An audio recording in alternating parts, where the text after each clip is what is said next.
मताधिकार का इस्तेमाल कीजिए और अपनी वोट के माध्यम से नेताओं की किस्मत लॉक कीजिए। नतीजा आएगा 10 मार्च को, लेकिन उससे पहले बड़ी कवरेज लगातार उत्तराखंड, गोवा की सभी सीटों पर और उत्तर प्रदेश में सेकंड फेज की पोलिंग इस वक्त हो रही है। 2.5 घंटा बीत चुका है। मेरे साथ मेरे सहयोगी राजीव है, जानने के लिए चलते हैं राजीव के पास कि कितना प्रतिशत वोटिंग अभी तक देखने को मिली है। राजीव। अदिति, इस वक्त की बड़ी खबर, मतदान का 2.5 घंटा पूरा हो गया है और सुबह 9 बजे तक सिर्फ 9% वोटिंग हुई है। ये 9 बजे तक का डेटा है और आधा घंटा और बढ़ चुका है, तो 9 बजे तक 9% वोटिंग हुई है। यही इस वक्त की बड़ी खबर है।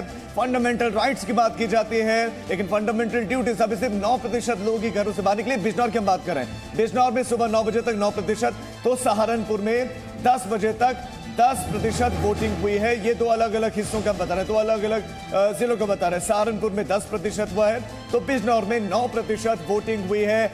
Election on Zee, hashtag election on Zee पर आप अपनी राय भी रख सकते हैं। लेकिन ये बड़ी खबर, अगर वोटिंग परसेंटेज की बात करें तो बिजनौर में 9%, तो सहारनपुर में 10%। आदिति, और यहाँ पर एक करेक्शन हमें करने की ज़रूरत है। सहारनपुर का जो वोटिंग परसेंटेज है उसको करेक्ट करने की ज़रूरत है। सुबह 9 बजे तक का ये वोटिंग परसेंटेज है जो भी हमने आपको दिखाया। 10% वोटिंग हुई है सुबह 9 बजे तक। 10 बजे जब वोटिंग परसेंटेज अपडेट होकर आएगा तब हम आप तक पहुँचाएंगे वो जो आपने 10% सहारनपुर में वोटिंग परसेंटेज देखा है। दरअसल वो सुबह 9 बजे तक का है। तो बिजनौर में 9% और सहारनपुर में 10%। इससे ज़्यादा हाई होना चाहिए। उम्मीद है जैसे जैसे दिन आगे बढ़ेगा ये पोलिंग परसेंटेज जो है ये भी ऊपर जाएगी। इस वक्त की 4 बड़ी खबरें हम आपको दिखा रहे हैं। एक तरफ उत्तराखंड, गोवा और उत्तर प्रदेश में सेकंड फेज की पोलिंग हो रही है। वहीं हिजाब विवाद, इंपॉर्टेंट सुनवाई, बहुत अहम सुनवाई कर्नाटक हाईकोर्ट में। स्कूल खुले हैं उडुपी में, धारा 144 लगाई गई है।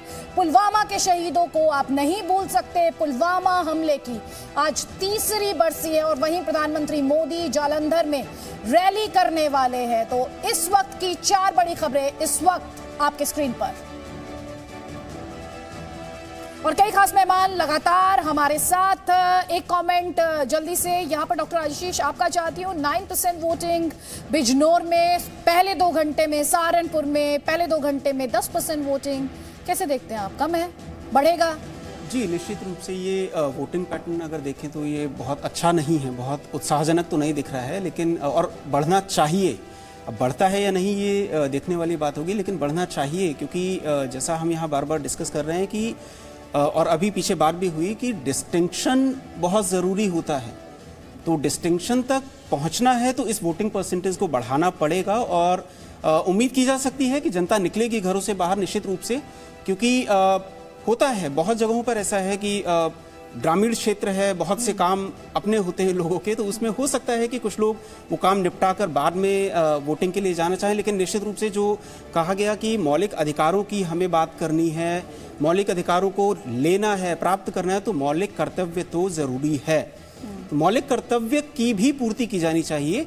इसलिए आपके माध्यम से ये बहुत अच्छी अपील की जा रही है और मैं भी अपील करना चाहूँगा आप सभी से, जो भी मतदाता इस वक्त जी न्यूज़ को देख रहे हैं, प्लीज़ वोट करिए। ये बहुत ज़रूरी है आपके लिए, आपके प्रदेश के भविष्य के लिए। सिंपल सी बात है संजीव जी, जब हम एग्जाम देने जाते हैं या हमारे घर में किसी का एग्जाम होता है तो पूरी ताकत लगा देते हैं कि भाई मैक्सिमम नंबर आना चाहिए, बेहतर से बेहतर नंबर आना चाहिए। भाई ये तो आपके देश का सवाल है, आपके सूबे का सवाल है। प्लीज निकलिए अपने घरों से, मताधिकार का इस्तेमाल कीजिए। और हम तो आपसे ये भी कह रहे हैं कि अपनी सेल्फी हमें भेज दीजिए।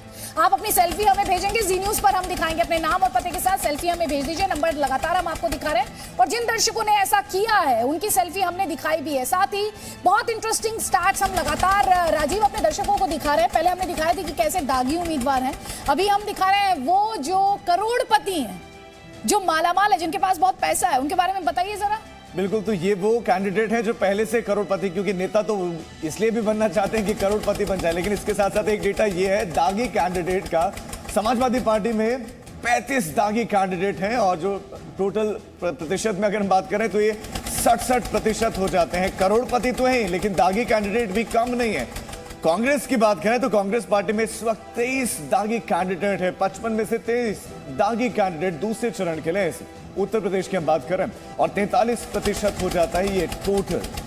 ये स्थिति है इस वक्त। इसके साथ साथ अगर हम बीएसपी की बात करें तो 20 दागी कैंडिडेट बीएसपी की तरफ से भी हैं और टोटल ये प्रतिशत में हो जाता है 36%। ये लोकतंत्र के लिए एक हेल्दी, एक स्वस्थ लोकतंत्र के लिए बहुत अच्छी तस्वीर नहीं कही जा सकती कि जिन पर इतने सारे इल्जाम हो लेकिन फिर भी उनको पार्टी टिकट देती है। बीजेपी भी है, 18 दागी कैंडिडेट बीजेपी के भी हैं, उन पर इल्जाम है और प्रतिशत में देखिए तो ये 34% है। तुलनात्मक दूसरी पार्टियों से कम, लेकिन कम नहीं है। आम आदमी पार्टी भी है, तो आम आदमी पार्टी ने भी 7 ऐसे कैंडिडेट को टिकट दिया है जिन पर इल्जाम है, दागी हैं। 14% ये हो जाते हैं। Presenting B News app available on Google Play and App Store. Download it now.